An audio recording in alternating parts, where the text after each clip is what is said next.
A história do Buda é bem legal, assim. Ele era um príncipe e nessa época dele tinham vários que fizeram a mesma coisa. Então, só da época do Buda, 2 religiões enormes que continuam até hoje surgiram, que é o budismo e o jainismo.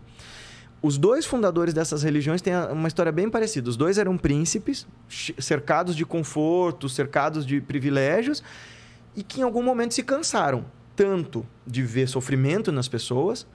O rico, o pobre, todo mundo sofre, porque, meu Deus do céu, essa nossa consciência, essa nossa condição de existência é tão miserável. Aí os 2 abandonam o palácio, o Buda, né, o Shakyamuni, e o Mahavira, para fazer meditação. Esse é o ponto comum de todas essas filosofias, de todas essas religiões, de todas essas doutrinas da Índia. O que é legal, porque nessa mesma época tinha até filosofias que meditavam que eram ateias. Ah, é? Sim, tem os Charvakas, os Lokayatas, eram caminhos filosóficos de monges meditadores que acreditavam em materialismo, em niilismo, em um imediatismo prático, que não havia nenhuma transcendência. E eles usavam a meditação para quê? Para investigar o que é a mente. Mas, não para atingir o sobrenatural. Era mas para entender quem é, o que acontece aqui, quem sou eu, quem é esse que está sentindo, percebendo a realidade. Isso que é legal e fascinante da Índia, sabe? É um lugar que, desde 5.000 anos, vamos lá, desde 3.500 anos atrás, quando surgem os Vedas e tal, 5.000 anos, uma expectativa mais generosa, sempre foi palco de discussão, sempre foi palco de debate, de diálogo. E não existe possibilidade de crescimento, seja da consciência, seja crescimento espiritual, seja crescimento pessoal, se não houver diálogo, se não houver disposição de partes que se discordam de conversar. Então, isso que é legal lá, assim. Então, você tinha gente debatendo que era materialista, gente que era niilista, budistas, jainistas, hindus, monges de todo tipo, sempre discutindo para saber o que é a verdade. Eu quero entender isso. Quando o Buda, então, ele abandona essa vida real, né? E aí ele vai atrás do autoconhecimento, de meditação, e tem um momento que ele atinge algum nível... Sim. A história do Buda acho que é bem exemplar para a gente explicar essa busca do ser humano por felicidade perfeita. Porque, no fim das contas, essa é a razão pela qual eu fui atrás dessas filosofias e dessas práticas, e essa é a razão pela qual multidões fazem isso desde sempre. A gente perceber, poxa vida, existe sofrimento, eu sofro, as pessoas que eu amo sofrem, mas como é que eu saio disso? Será que a condição humana é inexoravelmente, sabe, inevitavelmente miserável? Ou tem como sair disso? Então, o que acontece com o Buda é que quando ele estava para nascer, quando ele nasceu, um sábio chegou no palácio do pai dele e disse assim: esse cara aqui pode ser um grande professor, um cara que vai salvar milhões de almas, ou ele pode ser um grande conquistador. Aí o suposto profeta começa a chorar e o rei fala assim: por que você está chorando? Ele: porque eu não vou estar vivo para ouvir ele ensinar.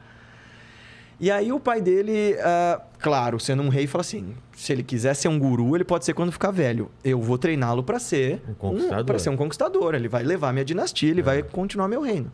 E como todo tema mitológico, né? Quando você tenta evitar uma profecia, quando você faz ela acontecer.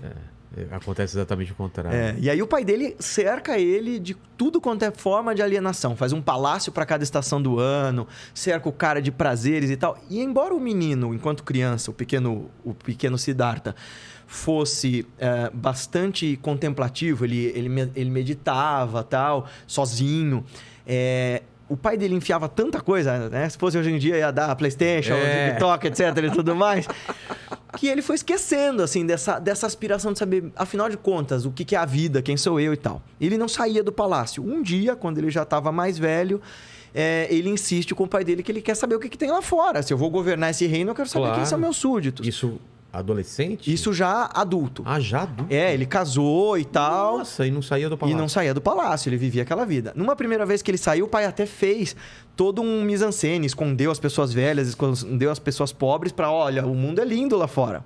Mas ele ficou desconfiado, tem alguma coisa errada ali. Porque é o que acontece com todos nós, né? É aquele lance da Matrix, quando a Matrix é perfeita demais, a gente confia, tem alguma coisa esquisita aqui. E aí ele conversa com o primo dele e fala: Nanda, vamos sair daqui. Ele fala: isso vai dar ruim, mas tá bom, vai ser meu príncipe, eu tenho que obedecer, vamos lá. E ele se depara, Vilela, com 3 coisas que imagina você, se você nunca tivesse visto o tamanho do choque. Se a sua vida sempre tivesse sido perfeita, primeiro você encontra um hominho todo encarquilhado, todo cheio de mancha, todo cheio de ferida. Ele tá vendo a doença pela primeira vez. Ele, meu Deus, Ananda, o que é isso? Isso é doença, meu príncipe. E todo mundo pode ter isso? Sim. Inclusive eu e você? Sim. E meu pai? Aham. E a minha esposa e o meu filhinho que acabou de nascer? Sim, todos nós. Caraca. Aí ele continua e encontra um senhorzinho com uma bengala, uma pessoa velha. Ele, Ananda, quem é essa pessoa feia? O que acontece? Por que ela está toda enrugada? Isso é a velhice. E também acontece com todos nós? Também. E por fim ele chega no crematório e vê um corpo sendo enrolado nos tecidos e cremado. E ele, o que é aquilo? Por que estão tacando fogo naquele homem? Porque ele morreu, esse é o destino de todos nós. E ele fica absolutamente abalado de pensar, peraí, todo mundo que eu conheço vai envelhecer, vai sofrer doenças, vai morrer? Essa é a condição da vida? E no meio dessa andança ele encontra um outro cara. Um cara de longos cabelos, longas barbas, só tinha uma tanga, corpo queimado do sol, mas um olhar de profunda paz. Ele fala, quem é você? Ele fala, eu sou um Shramana, eu sou um renunciante, eu sou um yogi, eu sou um meditador. Ah, e o que você está fazendo? Eu estou buscando a verdade. E ele fala, mas você já encontrou? Não, mas eu encontrei profunda paz no caminho. Aí o Buda fica com isso na cabeça, fala assim, cara, esse é o caminho. E aí tem toda uma lenda de que todos os guardas, de repente, numa noite dormem. Ele fica num conflito fudido durante semanas, né? Pensando, será que eu saio, abandono meu lar, minha esposa, meu filho, meu pai? Será que eu fico aqui e aceito essa condição? E aí ele chega à conclusão de que se eu buscar a verdade e a solução para o sofrimento, vai ser pelo bem da minha esposa e do meu filho também. E isso é em comum com todos os grandes praticantes da Índia, assim, novos e velhos, homens e mulheres, de assim, eu vou investigar qual é o sentido da existência e qual é essa parada de felicidade? Onde é que está esse... Se existe Deus, onde é que ele está? Se existe vida eterna, onde é que ela está? Se existe... Sabe? E aí ele vai... O budismo, nesse caso, não acredita nem em vida eterna, nem em Deus, como a gente acredita, mas ele vai para as florestas fazer grandes austeridades e diz que ele se torna... professor, ele se torna o aluno predileto dos professores dele, estuda filosofia, Sankhya, estuda um monte de coisa, faz yoga, faz tapasya, fica sem comer. E aí, ele começa a fazer jejum. E ele dizem que ele comia tão pouco que ele só comia fezes de passarinho e bebia orvalho das plantas. A mitologia tende a exagera. Mas eu já vi yogis que comiam nada, assim, tipo, ficava semanas sem comer nada, assim. Isso, para quem faz rigores de meditação, dá para fazer. E aí, quando ele estava morrendo de desnutrição, ele viu um professor de cítara passando num barco. E ele já tá, assim, tem imagens do Buda, assim, é bem bonito, assim, ele com as costelas todas à mostra, assim. Ele já quase morrendo de inanição, ele vê um professor ensinando cítara para um aluno e dizendo assim, entenda isto, para tocar bem você não pode nem apertar demais a corda, senão ela estoura, e nem afrouxar demais, senão não sai som nenhum. Aí ele fala assim, é isso, o caminho para a verdade é o equilíbrio entre dois extremos, é Madhyamika, o caminho do meio. E aí ele começa a fazer uma nova forma de meditação. E dizem, em 7 dias ele é tentado pelo rei dos demônios, né? Que simboliza a nossa mente, o nosso ego, a nossa mente com as nossas tentações, com os nossos mimos, com os nossos confortinhos. Dizendo, sai daí, cara, ó, teu filho tá lá no palácio, você tá perdendo ele crescer, você tá vendo sua mulher, você não sabe se ela tá com outro. Então, assim, ele é tentado por todos os tipos de prazeres e medos. E quando ele vai vendo que tudo isso é ilusão, finalmente ele chega naquele lugar de quietude, naquele lugar de amplidão mental, naquele lugar de presença absoluta, no qual ele se torna o Buda, aquela que despertou. Isso significa Buddha, né? Aquele que acordou. Significa isso?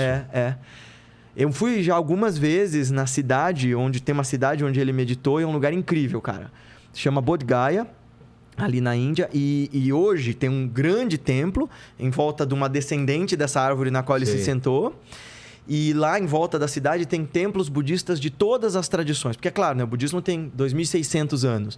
Então, tem... Assim como o cristianismo tem várias denominações, vários credos, vários tipos de interpretação, o budismo também. Então, lá você tem a confluência de budismos de todos os tipos, indianos, tibetanos, chineses, japoneses. É incrível. E aí, o lance ele tem essa puta experiência, aí ele levanta e vai pro topo da colina onde estava aquela árvore. E dizem, ele passou 7 dias olhando ali aquela árvore e pensando, como é que eu vou ensinar isso para alguém? Porque é tão simples que eu não sei se as pessoas vão captar a simplicidade, a elegância e a beleza desse ensinamento. Eu não sou budista, minhas práticas são hindus, eu sou praticante de yoga, mas quando a gente fala do hinduísmo, a gente acredita que o Dharma, né, a verdade, ela se manifesta em todos os caminhos, em todas as religiões. Os Vedas já falavam isso 4.000 e poucos anos atrás, né? Tá lá no Veda mais antigo, dizendo assim que assim como os diferentes rios nascem em diferentes lugares, mas suas águas em confluências terminam todas no oceano, também todas as ideias e aspirações e buscas do homem, todas elas terminam nesse oceano de bem-aventurança infinita, que a gente pode chamar de Deus, de felicidade, de iluminação. Essa iluminação é o Nirvana?